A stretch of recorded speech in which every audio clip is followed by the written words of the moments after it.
house.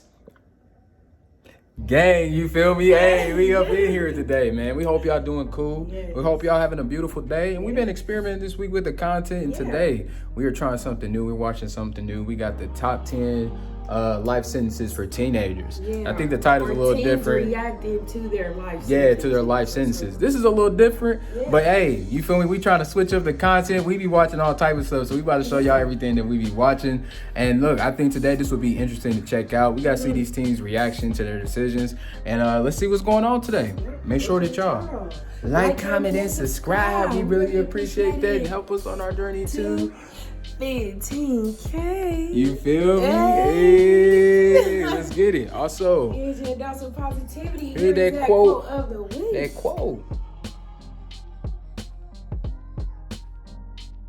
Whoa. Hit that notification bell and let's go ahead And get into this video. You feel me? Let's go. All right.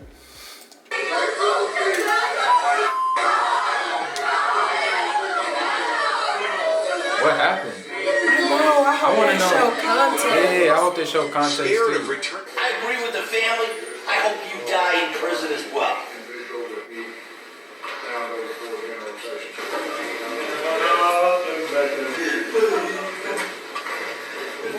I wish I could. I would give my life for Austin. Second-degree murder. I loved him a lot. I didn't mean to kill Austin. Actually, I really didn't. I really think I did. I didn't mean to hurt him. When you're a teenager, your life has barely begun. You're still learning how to live your life. Yeah. Well, imagine having the rest of your life torn away from you and spending the rest of your life in a prison cell.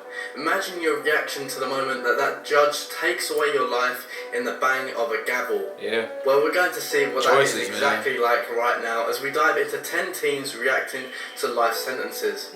This first convict, known as Nicholas Lindsay, was actually too young to receive a life sentence when he was first handed into the police, but upon his resentencing, he was met with life behind bars. When the judge reads out this sentence, Nicholas just sits there, grinning, showing zero lack of remorse for his crimes. His mother walks out and just says, "It is what it is." There's no indication that this type of violent behavior will stop. Criminal history and odds of rehabilitation must be considered before life without parole is imposed. The court has significant doubts about the defendant's potential for rehabilitation. His mom said little when it was over. What did he What do? the judge ordered, so that's what it is. It is what it is. But Lindsay actually grinned when the judge read his ruling, the lack of remorse not lost on David Crawford's daughter, Amanda. Justice was served, and I'm glad it's over. And it just kind of proves to me that he's an animal as he sat there smiling. This next teen that receives his sentence for starting a fire that killed an innocent teenager. It sounded like a stupid mistake which cost an innocent life and ruined another. You could tell by the way this teen is reacting that he completely regrets his stupid decision and even starts praying as he cries. His mistake is one to learn from. Shows that there is something significant and intentional in immediately starting another fire in the living room. I agree with the family. I hope you die in prison as well. For the judge to say that, what did you do? Yeah. Look, man. Hold on. One thing I want to say is when you make those type of decisions, you just realize too, people are hurt. And when people are just reacting off of emotion, you have to deal with the weight of you just took a life. Absolutely. Period. Absolutely. You get what I'm saying? Yes. Like you literally just took a life. Yes. And now you want to complain and cry? You because you get to sit here and decide how you feel about it. The person is already gone. They didn't get that. And that's what I'm saying. You can talk real tough, like taking a life is easy, but the mental aspect behind it, I would never want to be in that place. The weight that I would never want to be in that place. Now, if I'm protecting my family, that's different. Yes, of course, that's but not. But when you are willingly taking a life, bro, like, come on, man. How y'all feel about that, man? You can't complain about the cost of your actions. You ain't here pleading. Yo. I hate when they don't give context to Tell us what he did. I know we've covered before, but this story is so intense that I thought I'd share it again. Dylan is being sentenced here for the murder of a sweet innocent baby. He killed his girlfriend's child, and when the court day comes, he tries to plead that he didn't mean to kill the child, despite the fact that the baby was beaten to death. His plot to win over the jury didn't work, and he is serving his life sentence. Years to life. I can't take back what was done. I wish I could. I would give my life across. Tears and all of that. Yeah, that's a show. That's tough. That's a given. But there were other dynamics at work there. How do you beat a baby to death on accident? There is no. That's intentional. How do you beat? How? Did you drop him down the steps? I can't even speak on that. I really didn't. I really think I did it. I didn't mean to hurt him. He was actually caught by the judge for actually trying to text his mother saying that he hopes the jury will feel sorry for him and that he's going to cry on purpose to try and lower his sentence. July 2013, and a phone call to your mother from the holding center you stated, and you got a quote from the court report. Yep, play the audio. 16-year-old blonde. Probably all I have to do is cry in front of the jury, and they're going to feel sorry for me. And Philip Triumph looks like an innocent high school student, but he is anything but that. He is actually in court for murdering his teacher. The teacher was actually only 24 years old, which is extremely young for a teacher. She was just starting her life up when it was taken away from her in a blink of an eye. Philip was sentenced to life, and here's his reaction. Right. On indictment number 2013-1446001, the jury, having returned a verdict of guilty of murder in the first degree on deliberate premeditation and extreme atrocity and cruelty, you will hearken to the sentence the court has awarded against you. The court, having duly considered your offenses, it is hereby ordered that you be committed to the Department of Youth Services until the age of 21, and furthermore committed to the Massachusetts Correctional Institution at Cedar Junction for the period of not less than 25 years and not more than life, and that you stand committed in execution of this sentence. Jodi Arias is the first female on this list. She was being sentenced for the murder of her ex. I wonder why he killed the teacher. Yeah. And like, what were the details? What was the situation and the details? I always want to know the context. I know. So I know how to feel about it. Man, it's still a life being taken. taken. Of course, that's regardless. And the family sitting there, that has to be tough. And that's so unfortunate for his mom too. Yeah, that's. Of course, then you wonder like, well, how did you? Ex-boyfriend. Her boyfriend was actually famous for saying these disturbing words to his friend. Don't be surprised if one of these Sundays I don't show up and you find me dead in some place. Well, that's exactly what happened before she was sentenced to life in prison. She actually killed her ex-boyfriend just like he said she would. But I had to fight for my life just like I did on June 4th, 2008, because I realized how selfish it would be for me to escape accountability for this mess that I've created.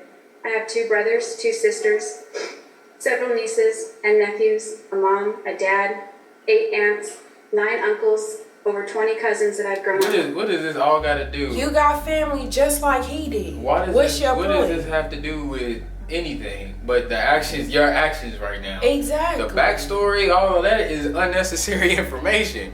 What you talking about? Look at the judge. Friends, all of whom would suffer greatly if I took my own life or if I allocated and begged for the death penalty. And she's still about to tax you. The most important thing I want to say is that I am very sorry for the enormous pain that I've caused the people that love Travis. I'm horrified because of what I did, and I wish there was some way I could take it back. Court finds the defendant has no prior criminal history. The defendant has family and community support.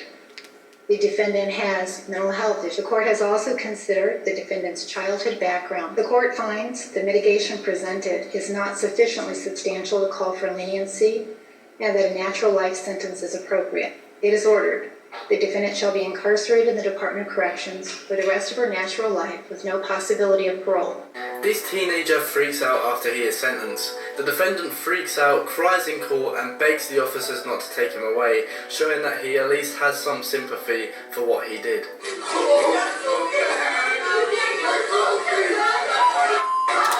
And that just shows the importance of your choices too. even if you realize afterwards that you shouldn't have done it, or that it was wrong, or that you could have went about it in a better way, the consequences of your original actions still play out. Yeah, and it's just too, like, all these, like I said, these people that make these decisions, they need an outlet, somebody to talk to before it gets to this point. I always wonder, like, what could have prevented it? Yeah. These are people at the end of the day. Yeah. Man.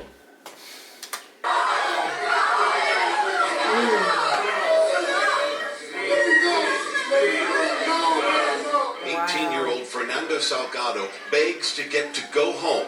This next teen was sentenced to life in prison after he and his girlfriend robbed and killed an elderly lady. Why, The robbery bro? apparently went wrong, and while trying to escape, the teen shot and killed the woman, who was completely defenseless. Wow. The teen just sits and smiles as his life is being taken away from him. He's also seen actually falling asleep at one point during the sentencing. With a chuckle, a laugh, and yawn after yawn, David Moses acted strangely at his sentencing this morning, appearing to fall asleep in his chair, not once, but twice, suffered physical, verbal, and emotional abuse growing up, leading to a lengthy criminal history, including sexually assaulting his sister, then a developmentally disabled cousin, and 7 other children while he was in a group home. While Sessions' family said they hope to one day see her again in heaven, Moses' attorney asked the judge for hope as well, in the form of a possibility for parole. To give him that hope for the next 25 years, that he may have an opportunity to be returned to society. Instead, the judge sentenced Moses to life in prison without the possibility of parole. And that's in the penitentiary for the rest of his life. TJ Lane was convicted for killing 3 of his fellow high school students, which makes him a very young serial killer. He has absolutely no remorse for his crimes, and he was of course sentenced to life imprisonment without the possibility of parole. And when he was being sentenced, he wore a white t-shirt with the word killer painted across it, showing how sick and twisted this teenager really is. Nick is a very kind and loving. Well, Kind and loving. You don't know kind. About one of the kids. Oh, okay. You're evil. Okay. I was about to say. I will have to eventually forgive you. Otherwise, you will haunt me. You will never ever be in my thoughts after this. Never. My family will move on, not you. You have ruined your life, not to mention Adam's. Even gave you a ride. Nick even gave you a ride from school. That someone tried to kill 5 people, and all they did was go to school. TJ also escaped prison a year after his sentencing with another inmate who was actually captured. 19-year-old TJ Lane escaped from the Allen County Correctional Center in Lima, Ohio, and a massive search is underway for Lane and 45-year-old Clifford Opperud. Lane was serving 3 life sentences for the February 2012 murders of 3 students in Chardon High School, east of Cleveland. Witnesses said he just walked into the crowded cafeteria that morning and started shooting. He was just dead silent the entire time. Yeah. Didn't say anything before. This next teen actually killed his great-grandmother with a hatchet with one of his friends, which is extremely disturbing. The teen was of course sentenced to life in prison and responds by saying that the news like to twist a lot of things around. He was still sentenced and found guilty. But what did they He showed twist? varying emotions in court, at times wiping tears from his face. What did they twist? Then Barbeau smirked and shook his head when the prosecutor spoke. He read only a few words from his own statement. There's a lot going around said by the news, DA, and many other people that I'm a cold, heartless, careless killer. And that's not true. Instead of starting his freshman year in high school, 14-year-old Antonio Barbeau will go to prison. This next video is very famous for showing a teenager who almost starts laughing when he is sentenced for killing a 23-year-old. The mother of the victim is in tears and is so choked up she can't even speak to the jury, as his sister has to stand in for her. The only words the teen has to say for himself are these. As a mother shed tears for her son, shot and killed by right. I've lost laughter and love. I no longer have the hope of having grandchildren. I've lost the enjoyment of holidays and birthdays and of everyday life. Wright addressed the court showing no remorse. I just want to tell y'all I'll be home soon. R.I.P. Keon. I love my family. Wow, bro. Thanks for watching, everyone. Make sure to subscribe and turn the notifications on to never miss another video from me. Anyway, goodbye. Man, I think this video just shows you too that people are gonna make their own choices, and sometimes you just realize like everybody's not here to do good. Everybody's not here to, you know, add to the world in a positive way. And I think like time and time, as time plays out, you just see the choices that people make, and they have cost, you know, a cost to it.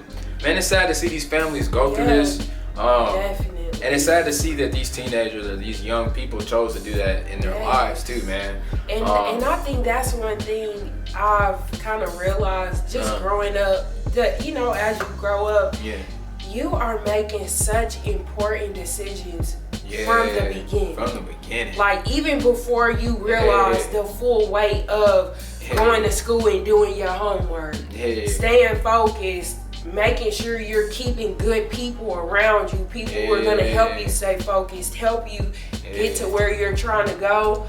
You're making those decisions when you're in middle school. Yeah. When you're in high school. It starts very young. Man, what y'all think about this? This was crazy. And I think, you know, they said this was mostly teenagers, but it was a couple cases where it seemed like it was like young adults. Young adults as well. And it's something else to note is how few women were on this list. Yeah. There were fewer women, there were more men. It was like one girl, I think. Yeah, maybe one or two. I think it was maybe one. But yeah, I know. Man, I think that speaks, you know, that speaks volumes too. But you know what, too? A whole other conversation. There's probably a compilation with some females. I know. There's probably some crazy stories. Y'all let us know what y'all thought about this video. Y'all let us know if y'all want to see more. We really appreciate it. Make sure that y'all like, comment, and subscribe. All that good stuff, y'all. And we'll catch you in the next one. Peace out.